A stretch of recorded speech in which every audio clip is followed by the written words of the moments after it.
I'm Dan Waldman here with my partner Jared Bellman, and you're listening to Dan and Jared in the Morning on ESPN 1300. Now, our first topic today will have me and Jared comparing in our mock drafts pick number 3 through 5 in the NBA draft. Now, Jared, it seems we have a consensus on pick 1 and 2 with Anthony Davis and Thomas Robinson, but 3 to the Wizards, who you have going. Yeah, well, Robinson's name is leaked out to the Bobcats, so I think we're going to assume that he's going to go there. I have them taking Michael Kidd-Gilchrist. I think he'd be a much better fit.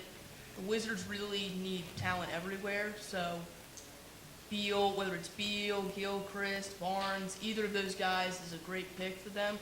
But I think Gilchrist would be the best pick because the small forward position is really lacking. I mean, they had Rashard Lewis, traded him, injured all year, didn't really perform. So I really think they need a consistent guy at that small forward position. Well, I think they're going to take Bradley Beal because last year in the draft they already took Chris Singleton in the middle of the first round. I don't think they're going to waste another first-round pick on another small forward. Also, Bradley Beal has had comparisons to Dwayne Wade out of Marquette. He's a physical guard, able to get to the rim. He's also a good shooter. They need that. They can also play him six-man and start Jordan Crawford, but yeah, so pick 4 with the Cleveland Cavaliers. Who do you have them selecting? Well, I have them taking Bradley Beal, but whether those two picks, 3 and 4, they're interchangeable, and it all depends on who Washington takes. If Washington takes Beal, then I think the Cleveland takes Gilchrist. If Washington takes Kidd-Gilchrist, I think the Cleveland takes Beal. But really, Cleveland does not have a consistent shooting guard. I mean, who was their shooting guard last year? Anthony Parker. That's not going to get it done in the NBA.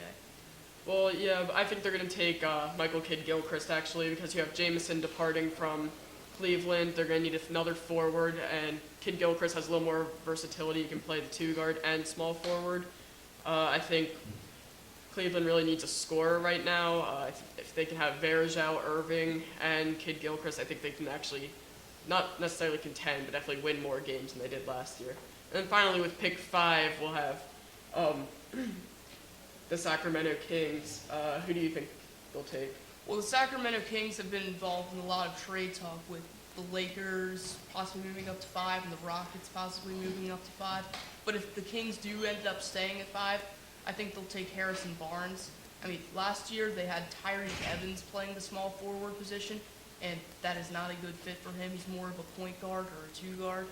So I really think they need a consistent small forward in there to take some of the load off of Evans. First of all, I think there's no way that they actually draft at 5. I think the Rockets are going to make a deal with them for Tyreke Evans and the 5th pick, and most likely send either pick 12 and 14 to Sacramento. I think Houston's going to then take Andre Drummond at pick 5, but now we have a caller, and we're going to call on Mark from Cincinnati.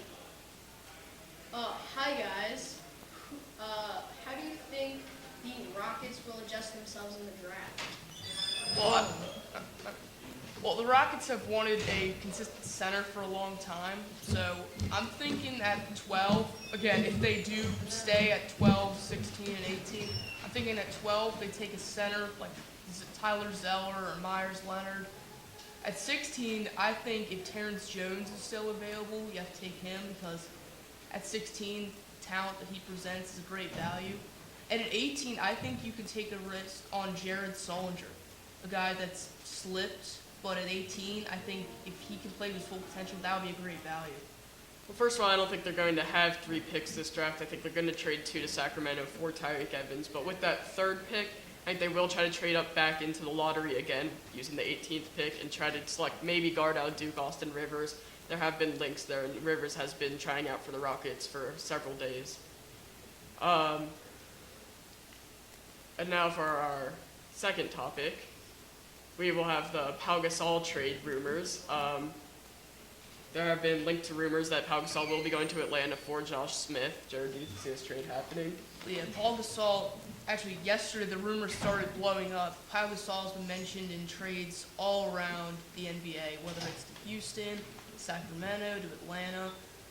Pau Gasol, I think it's a foregone conclusion that he is traded before the night is over. But yeah, I think Atlanta, that's probably the best offer that LA is looking at. Josh Smith is a young, rising star at power forward. And Pau Gasol, he's not the power forward he used to be. but I think he could add some veteran leadership and some,